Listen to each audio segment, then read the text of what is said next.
What's up? What's up? What's poppin'? Hey yo, it's Nate Dogg 916 coming at you live from Sacramento. Hey man, y'all know what to do, man. Hit that like, subscribe, and that notification bell if you want to keep catching my content. So I had the last week off of work, been doing stuff with the family, stuff like that. That's why you haven't seen no new videos posted. But what I have noticed is that the views went up when I put a little space in between the videos. So I guess posting every day is not the best thing, but we'll work with it. We'll tweak with it. We'll see. I will be putting out some more produced videos. Anybody who's seen my old content know I know how to do produced videos as well. I just felt like this was an easier time to do it. Let me know in the comments if you like these in the car talks, in the vehicle talks, in the work truck, wherever I'm at. Or if you would rather see some more produced videos with music at the beginning and all the stuff. Let me know in the comments, man. Because whatever you guys want to watch, that's what I want to produce. I want to ask you guys a question, man. What really is your definition of gangster? What's your definition of gangster? And or even better, what's your definition of being a real man? Right? What's your definition? I could tell you my definition, but my definition have changed over the years. Right? When I was young, teenager and such, my definition of being a gangster was banging on the enemies, making sure nobody was up in the heights that wasn't supposed to be, turning up at every chance I get. It was all about violence and hood protection, basically, right? But that was the younger version of me. Then when I was in prison, it was violence, making sure nobody disrespected Sacramento as a whole, and also making sure nobody tried to attempt or freely do anything to anybody that was black, right? So those were two of the definitions I had of life and what it was to be a gangster. But I really feel like the most gangster stuff I've ever done in my life, after living the life that I've lived, was the ability to walk away from all of it and live as a square.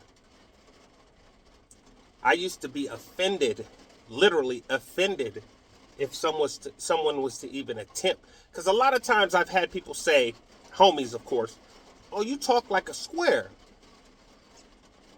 Yeah, I will not apologize for being educated.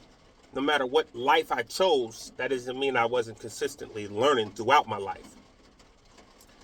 But I used to get mad or irritated more that people would say you talk like a square or you talk like a white dude.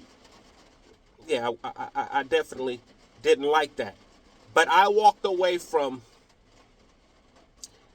the reputation and titles and you know the way they look at the way a lot of younger street dudes look at older street dudes. Like as far as my old lifestyle goes, man, at this point in my life, I'm supposed to be the double OG or the OG homie. You know what I mean? To where when I come on the scene, it's all respect and love. And it still is, but it's respect and love from my homeboys because they see that even the homeboys I just met, you know what I mean, they still the homies if they from the neighborhood or from Sacramento, period. But if they from my neighborhood, I still look at them as my homeboys, even if I don't know them. And it's always been warm welcomes from the younger homies. It's always been respect, as of course that's how I come anyway. I come with respect, therefore I always get respect. But it came to a point where I walked away from all of that in my brain to Be a square. Now, what is your definition of a square, you might ask? A square to me is somebody who doesn't have nothing to do with the streets. You go and work a 9 to 5. I say 9 to 5 because everybody knows that's just a job. I definitely don't work 9 a.m. to 5 p.m. But I went to work at 9 to 5 and pay taxes and do all the stuff that regular people do out here in society. And I felt like that was the most gangster stuff I've ever done because I lived a lawless life. I lived a ruleless life my whole life. I never really stuck to the script. I never stuck to anybody's rules. I did what I wanted to do when I wanted to do it. And after 38 years of living like that, 38 years of living like that, I had absolutely nothing to show for it. Zero. After 38 years of living a lawless life, I had absolutely nothing to show for it. Because every time I went to jail or got incarcerated, I lost everything and had to start over. This time I started over when I came home at 38 years old. And they can't take none of this square money. I mean, taxes and all that, yeah. But they can't take what I've built, you know. So to me, that's the definition of being a gangster, man. Get out here and take care of your family. Take care of those children. Or if you're out here, just make your family the priority, man. Because I promise you, at some point, if you're not doing it now, at some point, hopefully when it's not too late, you're going to wish you did. You're going to wish you prioritized your family over all the bullcrap. Over all the bullcrap. So I'm going to leave that at that. I hope that little message got through. Prioritize what you see as being a real man. Y'all can listen to anybody else y'all want, man. I'm going to just tell you the truth. Stay loyal to yourself if nobody else.